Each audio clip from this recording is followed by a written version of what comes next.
Bismillah ar-Rahman ar-Rahim. Assalamu alaikum wa rahmatullahi wa barakatuh. Chères sœurs, chers frères, bienvenue à l'épisode 16 des lives de questions-réponses réflexion islamique sur Telegram Messenger. Et on va, comme d'habitude, je vais commencer à répondre à quelques-unes des questions que j'ai reçues, ainsi que à vos questions, à vous qui êtes présents dans ce live. Avant de commencer, en fait, parfois je reçois des messages de la part des frères ou des sœurs qui sont soit tristes, soit fâchés de ne pas avoir eu de réponse de ma part. Juste pour précision, information, que je reçois en fait beaucoup de messages, soit par mail, dans les réseaux sociaux, dans certaines plateformes, il y a plus de 100 personnes qui attendent toujours une réponse. Donc ça prend du temps. Ce que je fais, c'est de répondre petit à petit, soit dans les lives Telegram, sur YouTube, dans mes vidéos. C'est ça. J'essaie d'arranger, d'organiser tout ça pour pouvoir répondre à toutes les questions. Sinon, pour moi, il n'y a pas en fait une question inutile, il n'y a pas une question à qui, par exemple, je donne plus d'importance. Non, je ne supprime aucune question, je ne censure pas et j'essaie de répondre en fait à toutes les questions. Mais bon, ça prend du temps. Vous savez, vous voyez les programmes, même si je publie de manière quotidienne. Je publie tous les jours, chaque jour une vidéo. Ça fait ça fait plus de 2 ans que je publie de manière quotidienne. Et même avant aussi, je publiais régulièrement.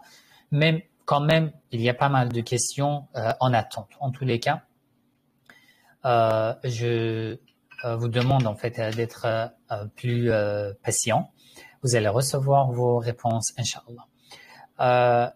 Si parmi les présents, les amis qui sont présents dans ce live, si vous avez des questions, cliquez sur lever la main pour que je puisse gérer le temps. Et en même temps, j'ai reçu des questions par mail. Je commence par les questions que j'ai reçues par mail et je reviens vers vous aussi pour entendre vos questions.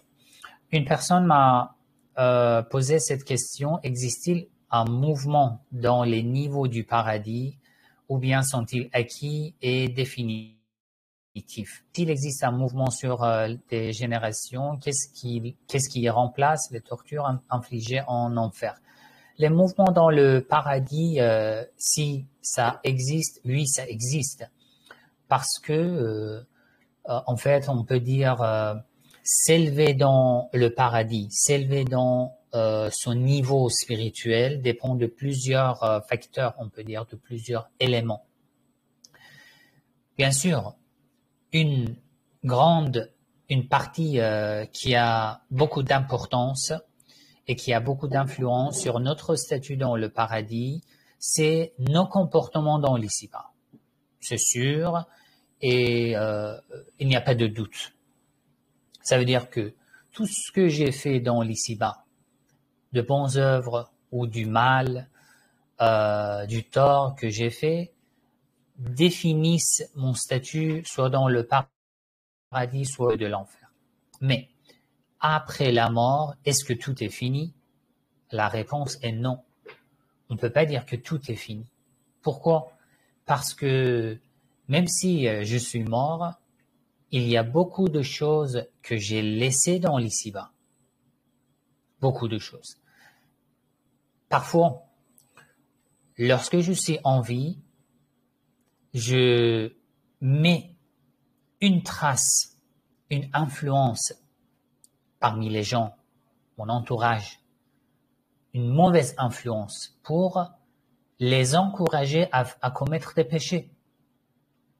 Une mauvaise éducation où je prépare par mon argent une occasion pour encourager les gens à commettre du péché. Alors après la mort, même si je suis mort, ce que j'ai fait, ce que j'ai laissé dans l'ici-bas reste toujours. Et les gens qui tombent dans le péché à cause de ce que j'ai laissé dans ce bas monde, j'aurai une part de leur péché. Bien sûr que eux aussi, ils ont leur propre péché, mais moi aussi, j'aurai une part de ce qu'ils font dans l'ici-bas. Et de l'autre côté, parfois, je laisse des choses dans l'ici-bas qui sont continuelles et même parfois éternelles, qui préparent une occasion, qui encourage les gens à commettre, à faire de bonnes œuvres. Par exemple, j'ai été un savant, j'ai écrit des livres qui attirent beaucoup de gens vers la spiritualité, à faire de bonnes œuvres, à se mettre dans la spiritualité. Regardez maintenant, il y a beaucoup de livres qui ont été traduits en leur langue et même aujourd'hui, les auteurs sont décédés il y a des années ou des dizaines d'années ou des siècles, mais leurs livres sont toujours bénéfiques. Plus les gens lisent ces livres, en profitent et s'élèvent dans la spiritualité, plus le statut de cet auteur, si son intention était pure pour Allah, dans le paradis s'élève. Ce n'est pas seulement un livre. J'ai eu une bonne éducation.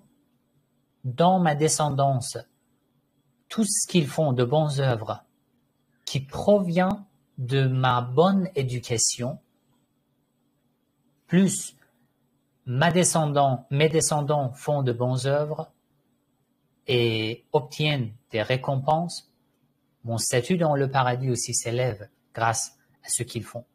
Parce que c'est moi qui étais le fondateur, ce que j'ai laissé dans l'ici-bas. Ce n'est pas seulement une bonne éducation ou un livre. Peut-être j'étais un enseignant.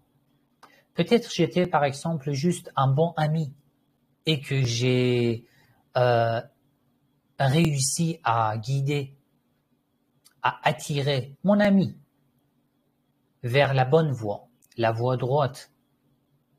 Et mon ami, désormais, fait de bonnes œuvres. Il est une bonne personne. Alors, après ma mort, lui, il fait de bonnes œuvres. Plus il le fait, plus mon statut dans le paradis s'élève.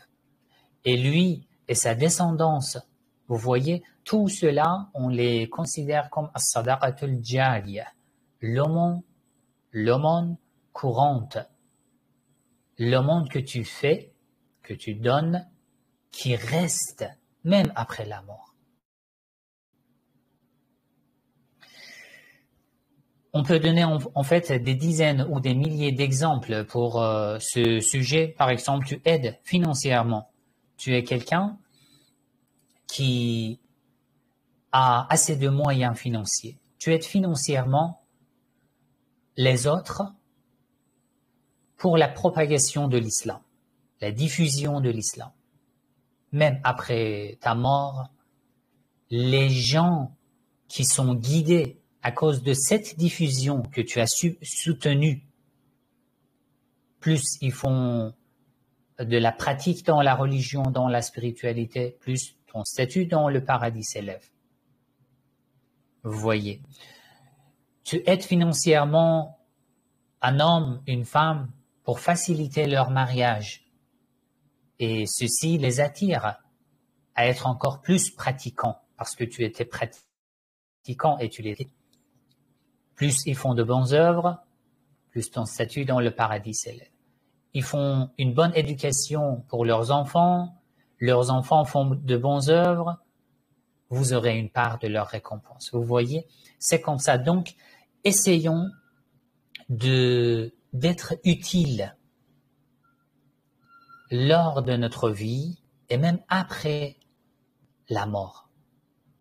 Ça veut dire ce que tu laisses dans ce bas monde.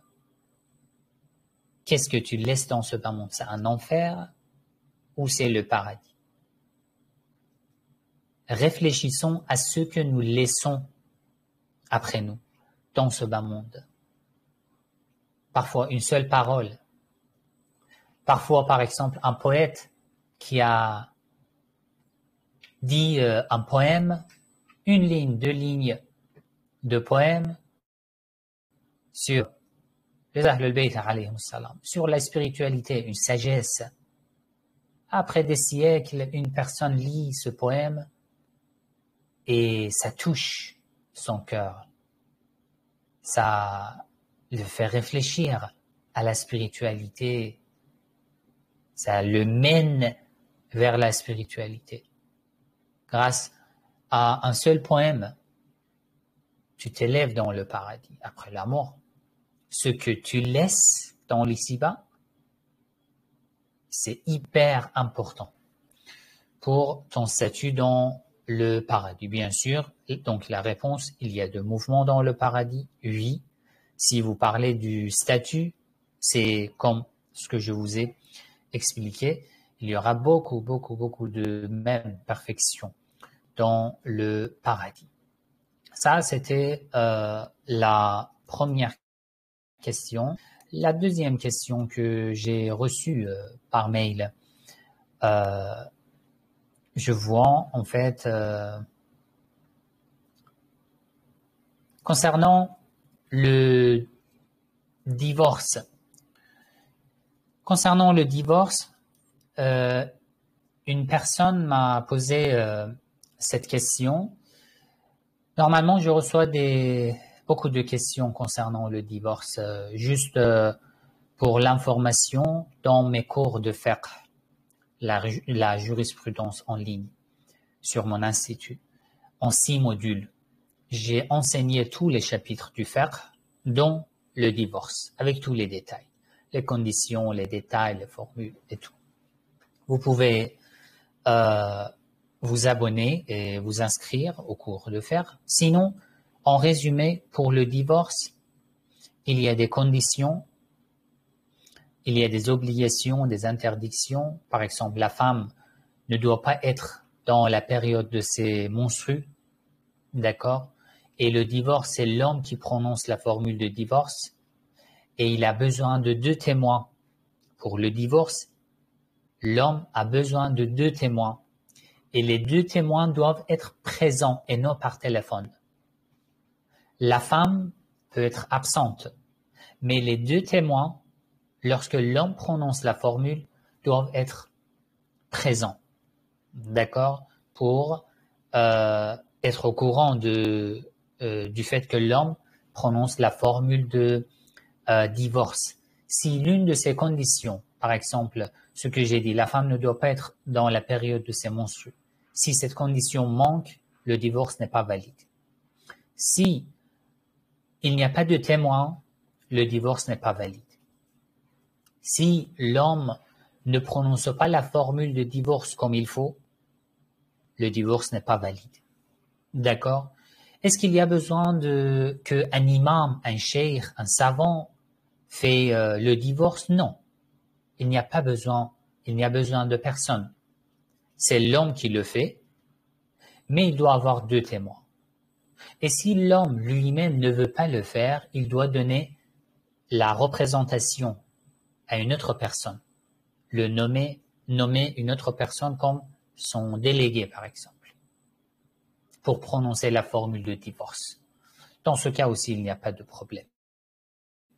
On peut faire à la place du mari. D'accord? C'est en résumé, si vous avez fait le divorce alors que vous n'avez pas respecté ces conditions, vous devez refaire le divorce. Et si vous avez fait le divorce et que c'est un divorce qui autorise le retour de l'homme sans un nouveau mariage, ce dont j'ai parlé dans mes cours de fiqh, il y a de différents types de divorce. Il y a un type de divorce, la femme offre toute sa dot en échange du divorce. La femme dit, je te pardonne toute la dot, je te demande seulement une chose, de me divorcer.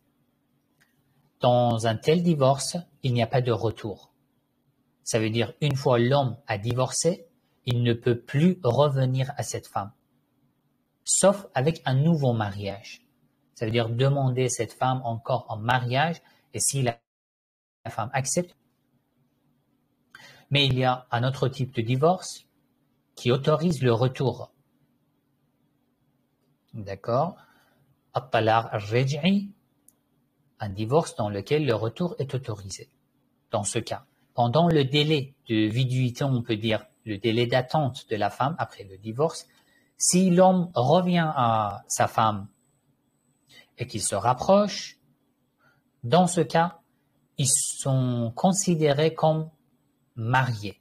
Ça veut dire qu'ils ont annulé le divorce. Ils n'ont plus besoin de faire un nouveau mariage, sauf si c'est le troisième divorce. Ça veut dire que le mari a divorcé sa femme, mais dans le délai d'attente, il est revenu à sa femme. Il a divorcé la deuxième fois, et la troisième fois, s'il divorce, il ne peut revenir à cette femme, sauf si cette femme fait un mariage avec une autre personne, assume, consomme le mariage, divorce. Après ce divorce, le premier homme, le premier mari peut lui demander en mariage. D'accord? C'est juste en résumé, sinon les détails, j'ai expliqué dans mes cours de fiqh. Alors, parmi les présents, oui, Saïd Abdelkarim, je t'écoute. Active ton microphone. Salam alaikum wa rahmatullahi wa barakatuh. Alaykoum salam wa rahmatullah. J'espère que vous allez bien. J'ai juste deux petites questions de jurisprudence, si c'est possible. Oui, la première.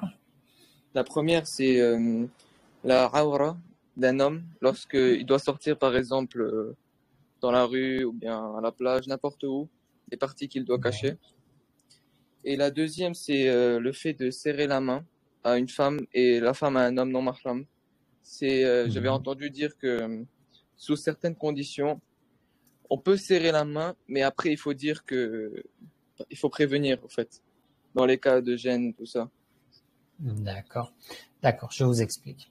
Merci. Concernant alors cette question, les parties intimes d'un homme, on peut dire, ou la aura. Dans le fiqh, on dit la aura. Aura, on peut traduire par partie intime.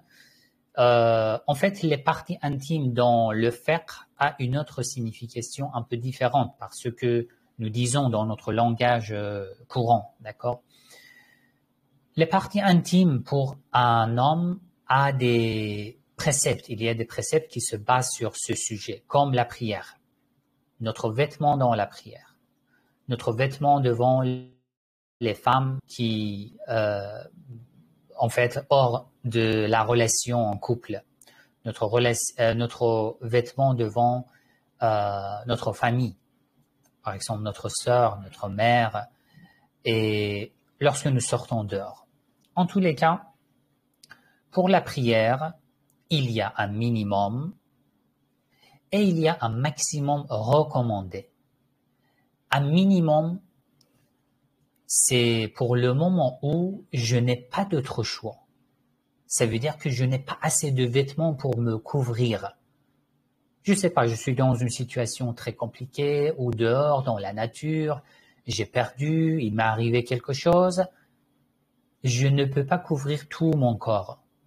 Dans une telle situation, je peux me limiter par un minimum. Ça veut dire ne couvrir que les parties intimes. D'accord? Les parties intimes, je peux dire les parties, on peut dire sexuelles, de devant et de derrière. Mais ce qui est recommandé, c'est un maximum. Un maximum. Même pour le minimum, d'après certains savants, comme je me rappelle Cheikh Jawad al-Tabrizi, l'un des Maraja qui est décédé, lui, il disait que non. Les parties intimes pour un homme, c'est jusqu'au genou. Jusqu'au genou pour les hommes. Et non pour les femmes. Pour les hommes, c'est jusqu'au genou. Ça veut dire à partir des nombrils jusqu'au genou, il faut couvrir. Ça, d'après lui, c'était le minimum. Il y a des savants, des Maraja qui avaient un tel avis, mais normalement, ils disent que lorsqu'on n'a pas d'autre choix, nous sommes contraints. Dans ce cas, il n'y a pas de problème. Seulement les parties intimes. Voilà. Donc, c'est par exemple pour la prière. Mais pour sortir dehors, il y a en tous les cas un minimum et il y a des recommandations éthiques, des recommandations même dans le fiqh.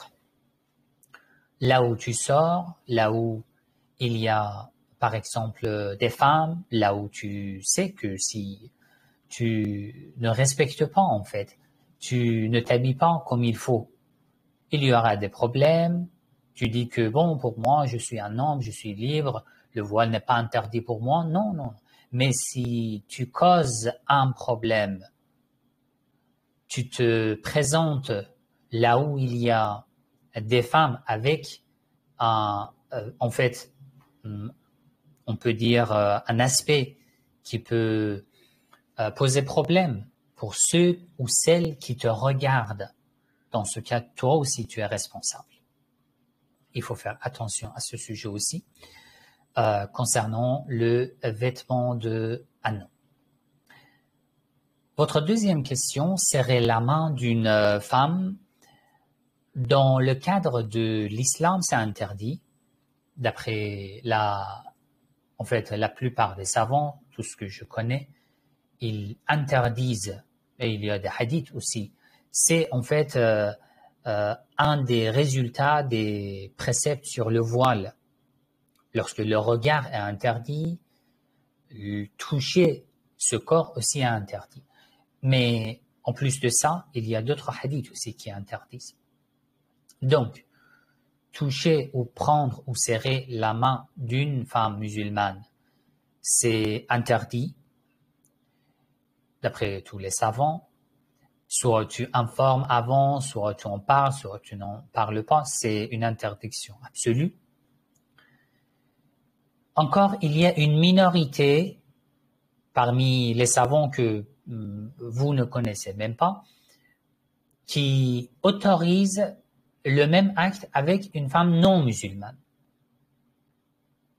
Ils ont des preuves dans les hadiths, en fait. Mais quand même, d'après la majorité, c'est interdit, même avec une femme non musulmane. Mais il y a une minorité qui disent qu'avec une femme non musulmane, il n'y a pas de problème. Donc, on peut prendre l'avis de la majorité pour dire qu'il y a une interdiction générale, absolue, pour tout groupe de femmes ou toute catégorie. Voilà, c'était la réponse à votre deuxième question. Sarah, Merci beaucoup, cher. je t'en prie. Vous pouvez activer votre microphone, s'il vous plaît. Oui, salam alaikum, Saïd. Alaykoum salam wa rahmatullah. Alors, je me permets en fait de vous poser une question. Alors, moi, j'habite en France en fait et j'ai toujours étudié du coup selon l'école malikite, la jurisprudence, enfin voilà, en tout cas dans le sunnisme. Et depuis peu, je m'intéresse un petit peu donc au chiisme parce que dans ma famille, il y a déjà des membres qui sont chiites. Et donc, je me permets de vous interpeller parce que en fait, récemment, j'ai étudié le tafsir de la sourate Il s'est renfrogné et j'ai découvert, des explications que j'ai pu avoir de l'imam, c'est qu'il parlait dans la sourate du prophète Mohammed sallallahu alayhi wa sallam, et j'aurais voulu en fait connaître du coup l'avis concernant au niveau auprès des chiites. Est-ce qu'il s'agit vraiment du prophète? Parce que j'ai un peu été étonnée en fait d'entendre cela, donc c'est pour ça que je me suis permis. Est-ce que vous pouvez me donner la référence du verset?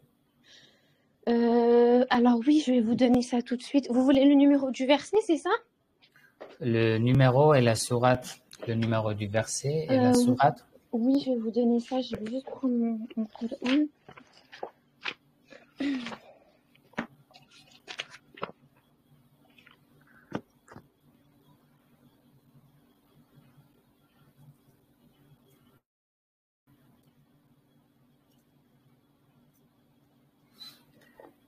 Excusez-moi, je suis en train de chercher. Alors, vous pouvez prendre votre temps pour trouver le verset. Je reviens vers vous, d'accord? D'accord. Parce que les autres aussi attendent. Vous restez connectés. Moi, je réponds à une autre question que j'ai reçue par mail. Je reviens vers vous. D'accord. Vous pouvez pour le moment désactiver votre microphone. Je reviens vers vous. Je vous en prie. Alors, une autre question. Une personne m'a posé 5 questions dans un mail. Bon, j'essaye d'être positif en lisant ces questions pour dire que cette personne cherche vraiment une réponse et ne veut pas se plaisanter, ne veut pas taquiner, ne veut pas en fait juste rigoler, vous voyez. En tous les cas, chaque question peut être importante, même si parfois on pose des questions juste pour rigoler, même si c'est blâmable dans l'islam. En tous les cas, je sais pas, mais ce que j'ai senti en lisant ces questions, c'était ça. Et si c'était pas le cas, je m'excuse de la personne qui a posé ces questions. Alors, je lis ces questions, l'ensemble de ces questions, ensuite je réponds.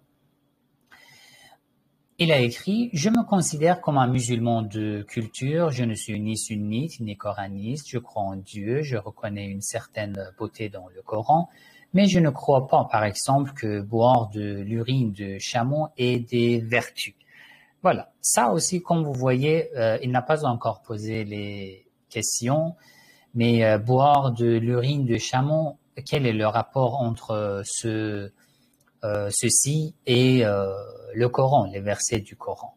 Si vous voulez en fait prendre un passage d'un précepte ou d'une autorisation pour dire que oui, c'est ça l'islam, c'est ça le Coran, en fait, ce n'est pas la bonne méthode. Comme ça, on peut trouver toujours des choses dans d'autres religions ou dans d'autres groupes qui combattent contre les religions pour juste rigoler. D'accord? Ça, c'est un point. Voici mes interrogations. Peut-on être un bon musulman tout en ignorant le martyre de la famille du prophète ainsi que le passé politique de l'islam?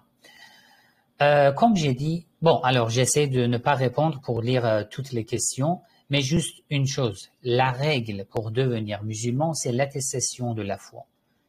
Avouer qu'il n'y a de Dieu que Allah et que Muhammad sallallahu alayhi wa sallam est son messager. L'attestation à la wilaya, c'est la règle d'être chiite, mais ce n'est pas la règle d'être musulman. C'est-à-dire, si tu ne fais pas l'attestation sur la wilaya, tu es toujours musulman, mais tu n'es pas chiite. D'accord? En tous les cas. Deuxième interrogation, peut-on être un bon musulman si l'on rejette les avis des savants musulmans et ceux qui en écoulent, notamment sur l'aspect politique? 3. Peut-on être un bon musulman si l'on croit en Dieu comme au bien, en agissant selon ce que l'on estime juste, même si cela va à l'encontre de l'islam, tel qu'il est enseigné? 4.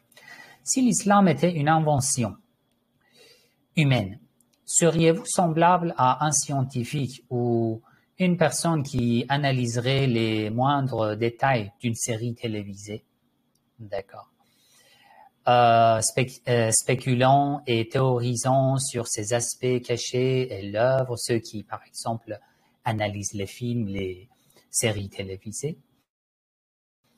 5. Peut-on croire que l'islam est faux et se considérer tout de même musulman? Si nous sommes honnêtes entre croyants, nous savons que c'est avant tout la foi qui fait de nous des croyants, bien plus que les textes. Les informations que vous partagez ont-elles une véritable valeur ou non? Je suis sûr de moins une chose. Parmi les 8 milliards d'êtres humains, aucun ne sait vraiment. Nous sommes tous un peu perdus et il ne reste que l'espoir. En attendant, je me considère comme musulman, mais sans conviction. Alors, j'ai toujours parlé de ce sujet. Le nom de l'islam ne t'apporte rien. Le nom de l'islam ne t'apporte rien. Je me considère toujours musulman, mais je suis perdu. Une telle parole n'est pas compréhensible. Considère-toi non musulman, même si tu étais musulman. Considère-toi non musulman. Détruis tout ce que tu croyais avant, toutes tes convictions. Reconstruis tout avec des recherches, avec une réflexion. Pourquoi rester dans un état perdu et penser aux sujets qui ne font que nous perturber. Ce n'est pas possible et ce n'est pas acceptable. Le nom de l'islam n'est pas important, c'est la réalité qui est importante. Soit tu l'acceptes, soit tu l'acceptes pas. Et comment tu l'acceptes? Tu fais des recherches. Soit tu es convaincu, soit tu n'es pas convaincu. Si tu n'es pas convaincu, tu prends ton chemin. Et tu ne seras pas dans le feu de l'enfer d'après nos convictions. Parce que tu as fait tout ton possible. Tu as fait des recherches. Tu n'as pas été convaincu. Peut-être 10 ans, 20 ans plus tard, tu seras convaincu, peut-être pas encore.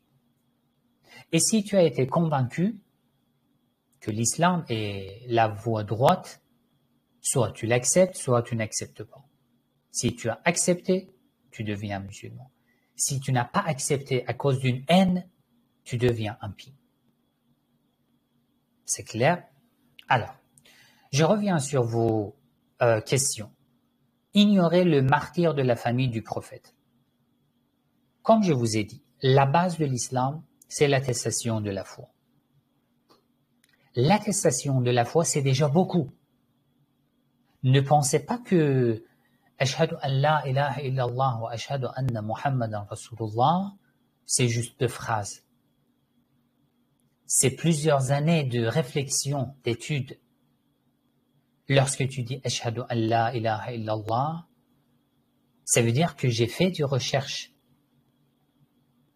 J'ai été rassuré qu'il n'y a pas plusieurs dieux. J'ai été rassuré qu'il y a un Dieu et qu'il est un et unique et qu'il n'est pas composé et qu'il n'est pas et qu'il est éternel et qui est la source de la création et qui est la fin de la création et qui est la source de notre création, qui est notre possesseur. La ilaha, refus de tout Dieu, illallah. Affirmer un seul Dieu. Déjà, dans ce passage, dans cette phrase, il y a plusieurs années d'études, de réflexion, de vérification, d'analyse. Je me considère musulman, mais par exemple, je suis perdu, ça veut dire quoi? Tu te considères musulman, ça veut dire que tu as fait l'attestation de la foi. Tu as fait l'attestation de la foi, ça veut dire que tu as en fait déclaré ta croyance, tes convictions en l'unicité divine. Une telle déclaration veut dire que tu as fait beaucoup de recherches sur l'unicité divine. 2. Wa ashhadu anna Muhammadan Rasulullah. La prophétie, ce n'est pas une seule phrase, une phrase simple, superficielle. Ça veut dire que j'ai été convaincu que Allah existe. Allah est un. Allah est unique. Allah est la source du savoir, du pouvoir, de la création et tout. Et que lui, il doit envoyer quelqu'un, ou des messagers, ou des prophètes. Et que l'un de ces prophètes, le dernier de ces prophètes, c'est une telle personne, c'est Muhammad sallallahu alayhi wa sallam. Pour plusieurs raisons. Pourquoi je crois que Allah doit envoyer quelqu'un?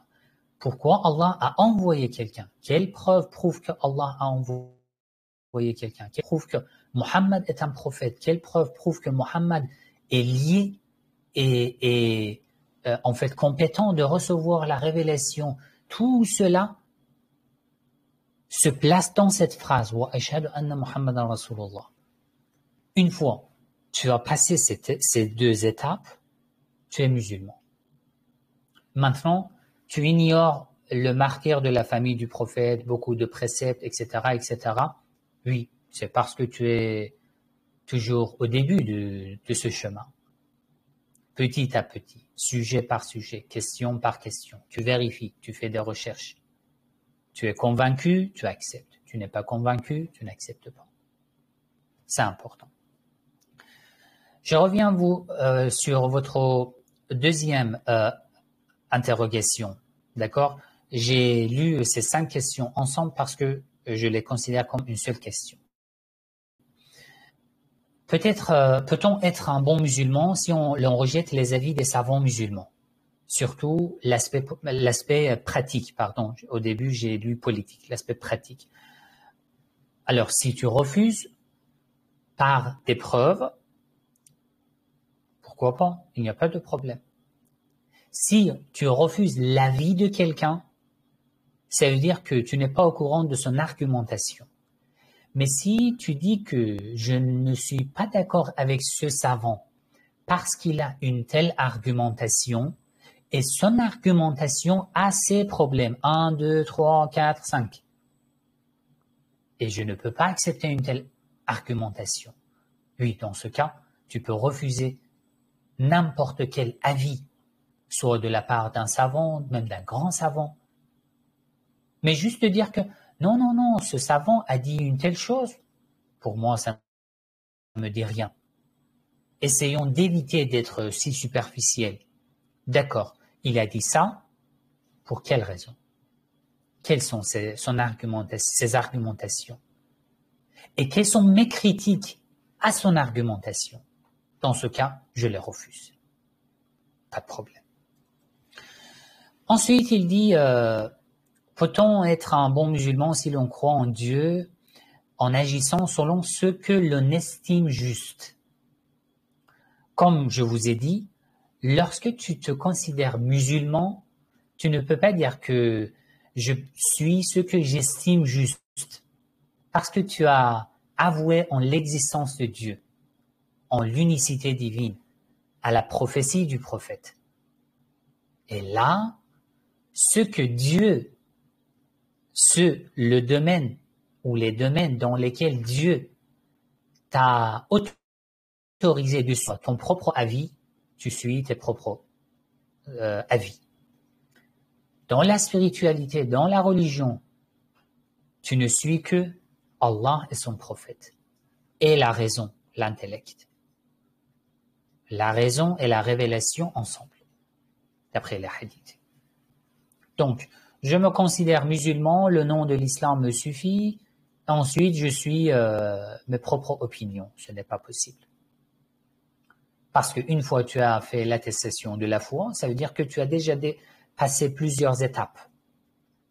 Et là, si tu n'as pas passé ces étapes, ça veut dire que l'attestation de la foi que tu as déclarée, c'était quoi? Vous voyez. Ensuite, si l'islam était une invention humaine, seriez-vous semblable à un scientifique, à une personne qui analyse une série télévisée? Oui, pourquoi pas? Vous voyez? Pourquoi pas? Mais ici, je vous donne une réponse de l'imam Sadiq alayhi salam. Une personne est venue chez l'imam, lui a dit, si tous à quoi tu crois ne sont pas réels, ça veut dire que tu crois en Allah, il n'existe pas. En l'unicité divine, ça n'existe pas. Le prophète, ça n'existe pas. C'est un mensonge. Il a posé cette question à l'imam As-Sadiq alayhi salam. Si tout ce que tu fais se base sur un mensonge, quel est ton cas? L'imam As-Sadiq alayhi salam lui a dit, au moins, je me suis rassuré que je suis dans le bon chemin. J'ai eu une bonne pratique. J'ai été juste. J'ai pas fait du tort aux autres. J'ai pas été injuste. Parce que tout ce que je pratique se base sur quelques mots. Éviter l'injustice. Ne suivre que la justice, les nobles caractères, l'éthique, la spiritualité. Faire de bonnes œuvres. Au moins, je me suis rassuré que si un enfer existe, je ne serai pas parmi les gens de cet enfer. Mais qu'est-ce que tu fais? L'imam lui a dit. Qu'est-ce que tu fais? Si tout ce que je crois sont vrais, quel sera ton cas? Pour moi, si tout ce que je fais se base sur un mensonge, c'est un bon mensonge. L'éthique, les nobles caractères, la spiritualité, la lumière, être juste, être bienfaisant, aider les gens, Mais si ce que tu crois sur un mensonge, ton cas sera comment? Vous voyez, c'est une réponse en résumé à cette question. Et ta dernière question, peut-on croire que l'islam est faux et se considérer tout de même musulman? Bon, je laisse vous-même à répondre à cette question. En fait, ça ressemble à une plaisanterie, une contradiction très simple, très superficielle, de dire que moi, je crois par exemple en islam, et en même temps, je crois que l'islam est faux. Comme ça, je suis une personne qui n'a pas profité de sa raison, de son intellect. Je ne suis pas digne dans ce cas de me nommer déjà un être humain, parce qu'un être humain, le distingue des animaux, c'est la raison, c'est l'intellect. Si je suis à ce niveau-là, de dire que l'islam est faux, mais je suis musulman, le résultat sera quoi exactement? D'accord? Vous voyez? Donc, je pense que certains gens, certaines personnes prennent des déclarations de certains prédicateurs tellement superficiels dans les réseaux sociaux, des salafistes ou des wahhabites, et pensent que c'est ça l'islam. Et voilà, ils peuvent juste poser des questions où, moi je ne parle pas de cette personne qui a posé ces questions, de rigoler avec ce genre de questions, de considérer les musulmans comme les gens superficiels, alors que l'islam est là de ce genre de sujets et de points superficiels. Voilà. Je reviens vers vous, Sarah. Vous pouvez activer votre microphone. Si vous avez trouvé le verset, vous pouvez me dire pour que moi aussi je cherche. Oui, Saïd. Alors, c'est la sourate Abessa, sourate 80, et c'est les versets 1 et 2. D'accord. Ah oui. Bismillah ar-Rahman ar-Rahim. Abasa wa tawalla an ja'ahu al-a'ma wa ma yudrik la'allahu yazakka. D'accord. Je vous explique. Alors, en fait, la sourate Abas est une sourate sur laquelle il y a de différents avis parmi ceux qui ont interprété le Coran. D'accord. Déjà, Abasa, ça veut dire une personne, en fait, de ce verbe Abasa provient le nom Abous.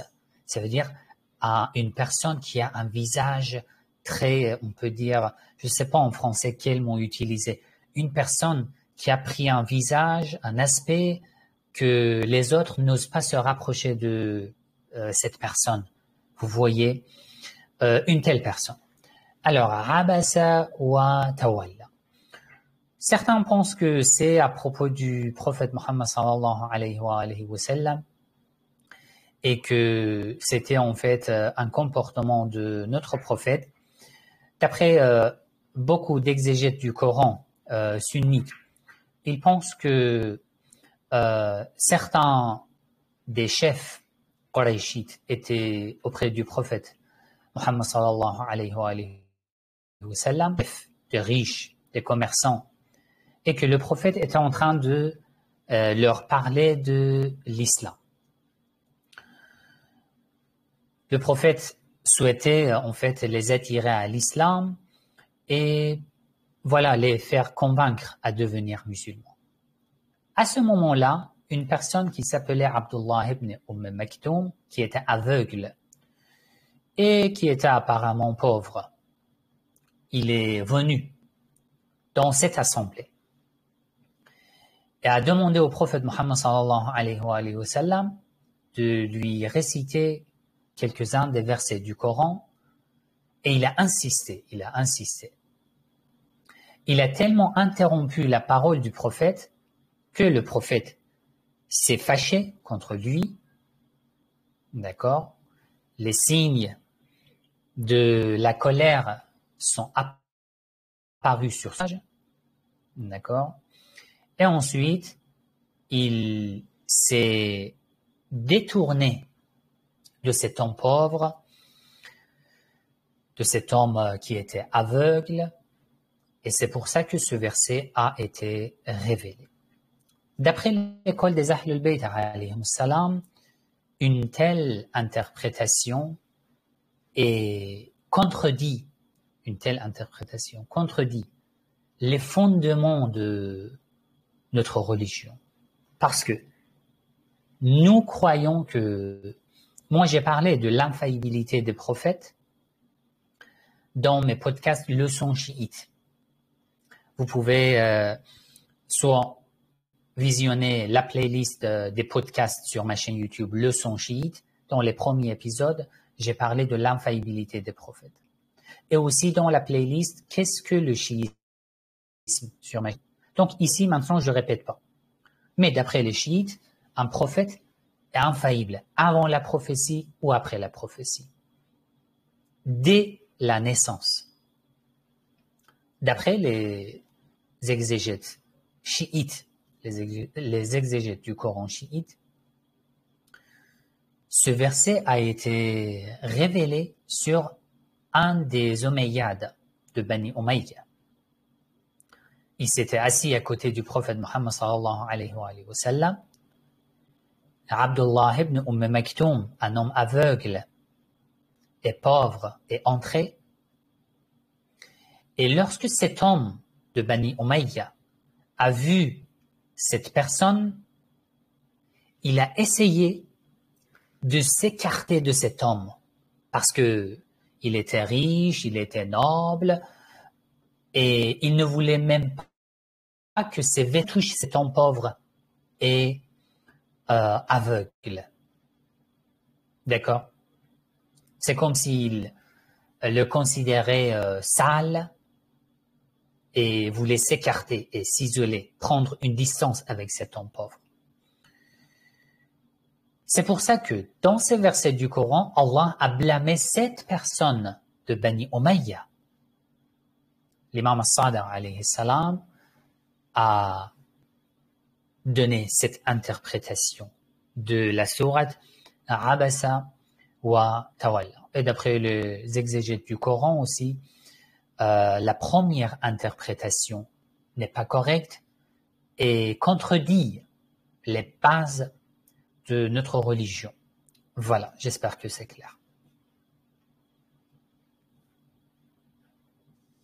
Merci beaucoup, Saïd. Je vous en prie. Très bien. Je vois parmi les questions que j'ai reçues par mail, je réponds à une autre question et ensuite je termine le live. Salam alaikum Sayyid, question concernant le prophète Isa alayhi salam, Jésus. Un proche chrétien se questionne quant à la place du prophète Isa. Cette personne reconnaît la place prépondérante que l'islam lui accorde, notamment dans le Coran néanmoins, et se questionne quant à sa place dans nos rites et dans une vision plus commentaire. Pourquoi n'y a-t-il pas de fête et de deuil à son sujet? Je lui ai répondu qu'il s'agissait d'un prophète qui n'a pas été demandé par notre prophète. Ravi d'entendre votre réponse. En fait, le premier point, c'est que le fait de faire une cérémonie ou de ne pas faire une cérémonie ne prouve pas la valeur que nous donnons à une personne. Ce n'est pas seulement le prophète Jésus, le prophète Ibrahim, le prophète Moïse, et d'après les hadiths, il y a 124 000 prophètes envoyés. Le fait qu'on fait une cérémonie ou on ne fait pas une cérémonie ne prouve rien. Et ce que nous faisons déjà dans l'école des Ahl al-Bayt, dans l'école sunnite, c'est différent. dans l'école des Ahl al-Bayt alayhim salam.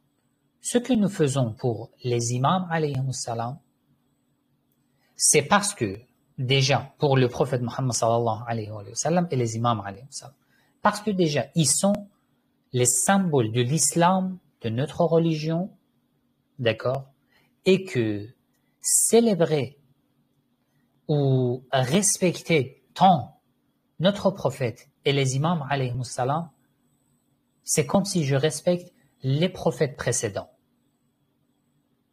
C'est la même chose. Parce que nous croyons que tous ces prophètes ont une place particulière et privilégiée. Ça fait partie de nos convictions. Nous croyons que si nous faisons de bonnes œuvres, être pratiquants, être vraiment croyants, nous serons dans le paradis à côté des prophètes. Même si nous ne serons pas dans le même rang que eux. Vous voyez, c'est ça notre conviction. Mais le fait de faire une cérémonie ou ne pas faire une cérémonie ne veut pas dire que nous essayons de dénigrer un prophète ou de dévaloriser un prophète. Non. Par contre, nous pensons que célébrer les cérémonies concernant le prophète Muhammad sallallahu alayhi wa sallam, les imams alayhi wa sallam, c'est célébrer tous les prophètes. C'est respecter tous les prophètes.